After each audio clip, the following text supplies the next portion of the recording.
I myself Milan. In our group study, we've got the case of contracts and consideration in which Race gives money to David, $100,000 in the interest of 14% in the repayment time of 120 days. But in this case, David just paid $90,000 amount of money without paying interest. And that's the case.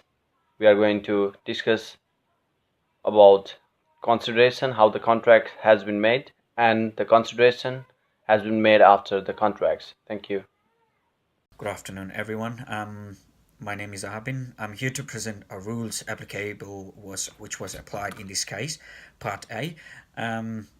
According to the principle of the doctrine of promissory estoppel, it has been seen that the res void the claims. The constructional understanding has made between the two parties.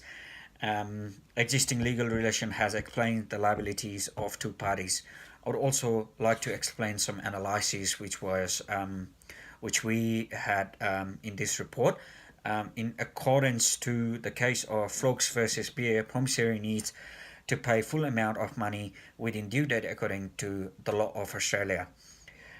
According to the judgment of the case, the payments should be given in an installment of 3 months within the amount of $500. Hence, the judgment is based on the rule in Penil's case, 1602 5 Corp REP 117, where part payment needed to satisfy with the total debited amount of payment. Thank you.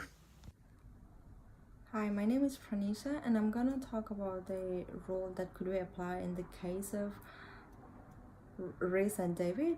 So in this case, in defense towards the claim made by Reese, David has drawn the difference of doctrine of promissory estoppel and the case of Fox versus Beer. On analyzing the doctrine of promissory estoppel, it was seen that the claims made by Reese was void, as the doctrine clearly stated that if the party changes his or her stand noticeably by either through his act or forgiving from the act, in belief to the courteous promise that the party could enforce the promise even though the essential elements are absent from the contract. Thus, the claim made by Reese cannot be established as the promise to pay the amount taken in terms of the loan from Reese by David was fulfilled under the consideration of the payment of 90,000 without the interest. Hi, my name is Sanjeev Lama. After analyzing this case study, it seems that Annie has been brought under a false contract with the offshore loan and was seated with the situation. These laws were extended to cover the problem of the consumer relating to issue like loans and provision where they are treated, or like in this case false promises has been made.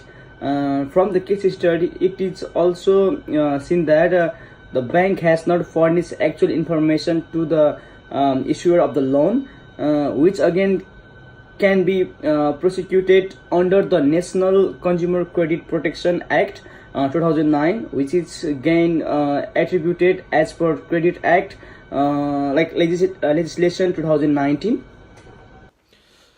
Hi, this is Nirmal. I'm here to conclude our case study, which is contracts and consideration. There are a few points to conclude this case study, and the first one goes like considering the contracts law of Australia, it is clear that it is observed that David do not require to pay any extra amount of money. And the second one goes like the contracts is based on the principles of doctrine of promissory estoppel, which defends the creditors from the legal liabilities mentioned by the debitors. Thank you very much.